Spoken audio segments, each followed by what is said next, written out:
Hey, good afternoon, kids. It's time for another Sunday school lesson. Mr. Tom here. Last week we talked about, who was it? The divine physician, I guess it was, with Jesus at the pool of Bethesda.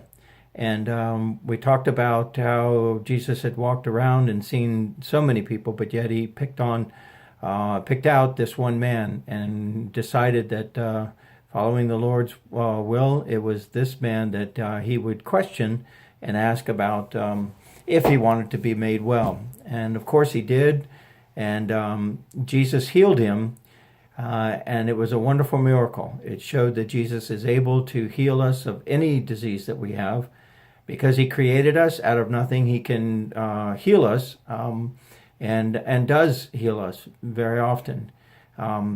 Then with that, though, it did open up quite a rift between Jesus and the religious leaders. And because he healed on the Sabbath, and he directed the gentleman to pick up his bed and go home on the Sabbath, glorifying God, which he did, the religious leaders took umbrage with that and said they didn't want anything, didn't want to see that happen again. And who was he that told you to do that? So Jesus is now locked in this battle. That Bethesda was in the area of Judea around Jerusalem, and so he headed back up north. And in this next event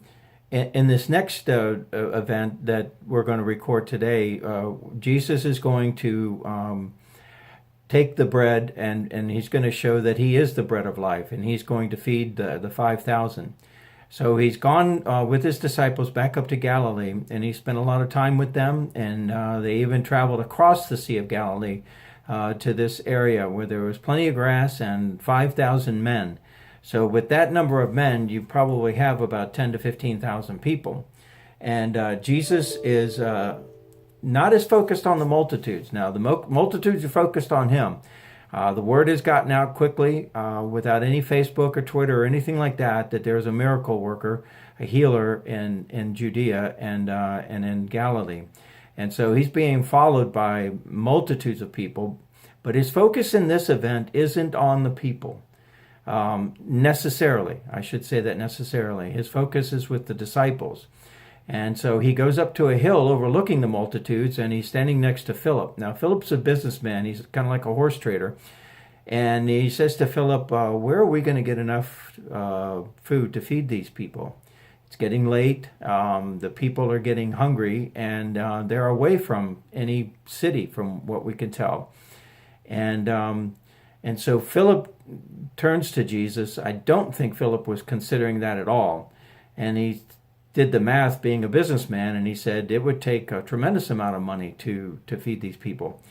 And so, Jesus instructs him. He asked him, how are we going to do this? Andrew chimes in. Andrew is Peter's brother. And Andrew says, we have a young lad here who happens to have 5 barley loaves of bread and 2 fish. But what is that with this multitude? Again, 15,000 people is a lot of people, filling up something like Scope or something like that. And but Jesus knows exactly what he's going to do because the Father has told him. And so he instructs the disciples to have the men sit down. And in one of the Gospels, he has the men sit down in groups and all that. And so he has them sit down, and Jesus turns to them. The sitting down is an important part of this.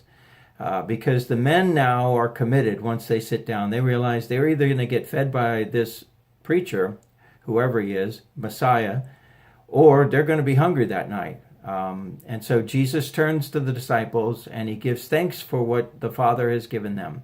5 barley loaves and 2 fish. That should feed about 10, 12 people maybe if they took a little bit. But he breaks the bread, and that's another piece of it. So Jesus gives thanks. He thanks the Father for giving them that, and he breaks the bread, and he gives it to the disciples. Jesus doesn't do anything to the people, but he does it to the disciples. And so here he is, the Son of God, who breaks this bread and gives it to his disciples, and the disciples then hand out the bread to the 5,000 and all those with them, the 5,000 men. Well, guess what? It worked. all of the people. And if you can imagine this, 5,000 people that were satisfied, that were content, they ate this bread, and it was something really, really special because they had all that they wanted. They didn't try to eat a loaf of bread, which is what we do today and all that. But they took what they were given, and they were very content with it. And this was such an important miracle that it's the only recorded miracle in all four Gospels. And so what Jesus was doing was he was showing his disciples that when he's gone, he's going to work through his disciples to feed the church.